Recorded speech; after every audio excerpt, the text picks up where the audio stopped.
สบายดีสบายดีสบายดีมื้อนี้บุญห่อข้าวประดับดินเด้อพี่น้องเด้อสบายดีบ่ทุกคนเด้อเอาบุญมาฝากกันบุญห่อข้าวประดับดินบ้านสะขึ้นเด้อนี่เด้ออ้าว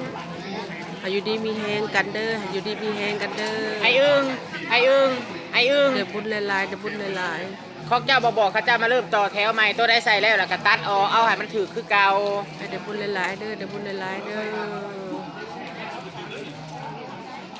มาใส่บาตรบุญห่อข้าวประดับดินนี่นะพี่น้องบ้านเฮา